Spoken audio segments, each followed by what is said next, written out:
So, yet another former UK Prime Minister comes out and says leaving the EU is a bad idea. Now, to be honest, he's right. Say what you will about John Major, but he has the political clout and expertise to be able to say, yeah, doing this is a bad idea. Now, a lot of people have come out as usual and said, oh, disagree with this guy, he's, this guy's an elitist. Well, no, this whole idea of the thing was all against elitists and it's, a hit against the establishment. Well, John Major hasn't been part of the establishment for ages. Tony Blair wasn't part of the establishment until he got into power, and then up until probably towards his last part of his second term and certainly third, that's when people started calling him the establishment. So this thing of throwing people and saying, oh, the establishment is, I think it's a ridiculous argument to make against them, but I just want to read one of his comments here, because he defends the 48%, and this is one thing that I and others have been saying for a while. So, the 48% care no less for our country than the 52% who voted to leave. They are every bit as patriotic. But they do take a different view of Britain's future role in the world, and we are deeply worried for them, and they are deeply worried for themselves, for their families, and for our country. They do not deserve to be told that since the decision has been taken, they must keep quiet and toe the line, which is what I've heard constantly. I've heard been told to literally, oh, shut up. When all I've been doing is I've been bringing up arguments that were never discussed during the referendum, or problems that have since come up with our leaving the EU. I've been told to, shut up. But these are problems that are going to happen. Problems that haven't been discussed. And have been, I've talked about multiple times throughout these videos. Anyway, he continues. A popular triumph at the polls, even in a referendum, does not take away the right to disagree, nor the right to express that dissent.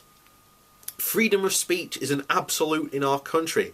It is not arrogant or brazen or elitist or remotely delusional to express concern about our future after Brexit. Nor by doing so is this group undermining the will of the people. They are the people. Shouting down their legitimate comment is against all our tradition of tolerance. It does nothing to inform and everything to demean, and it is time it is stopped.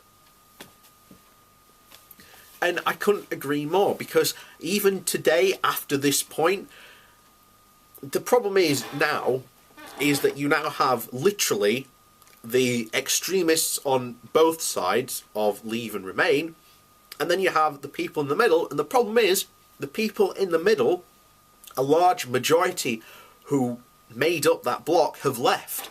They no longer care, which I've said time and time again is really worrying, because people should be really caring about what's going to happen, particularly the Henry VIII Act, which is really worrying, because the MPs, particularly the Conservative MPs, are saying that they can basically strike off laws however they want without having, without needing a vote in Parliament to do it, which is massively undermining parliamentary sovereignty and the will of the people, which again the Leavers argued constantly for.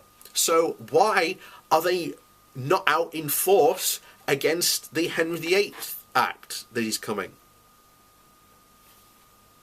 So it seems to me that the Leavers are, well, the Remain side are the only logical people still in this, trying to, tell people these are the facts, this is what's going to happen, and yet a lot of people are just like, see no evil, hear no evil. So you've got to wonder what the hell is going to happen. Because I've already said we are probably, once this whole thing happens, in for about 15 to 20 years of just absolute hardships of the likes potentially we haven't seen before. And if you thought that the last recession, after 2012 was bad, it's going to get even worse. And this isn't me just predicting, doom and gloom. This is what a lot of the experts are saying.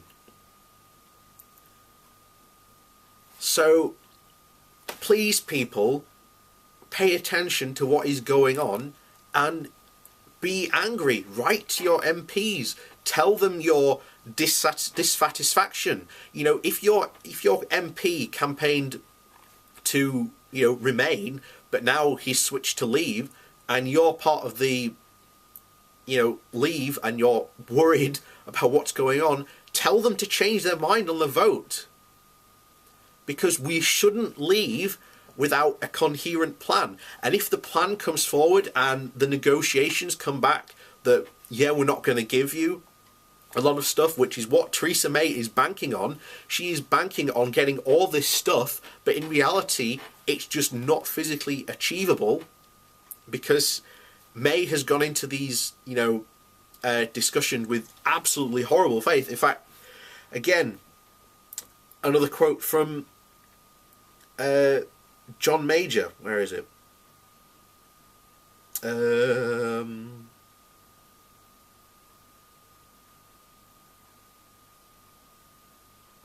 Yeah, here it is. Behind the diplomatic civilities, the atmosphere is already sour. A little more charm and a lot less cheap rhetoric would do much to protect the UK's interests.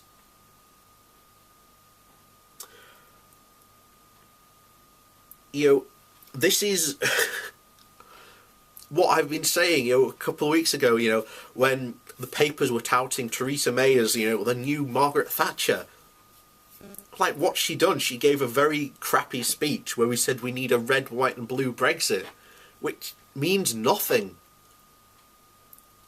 And I am sat here in a town that voted 80% to leave, 80-20, if you want to know the full result.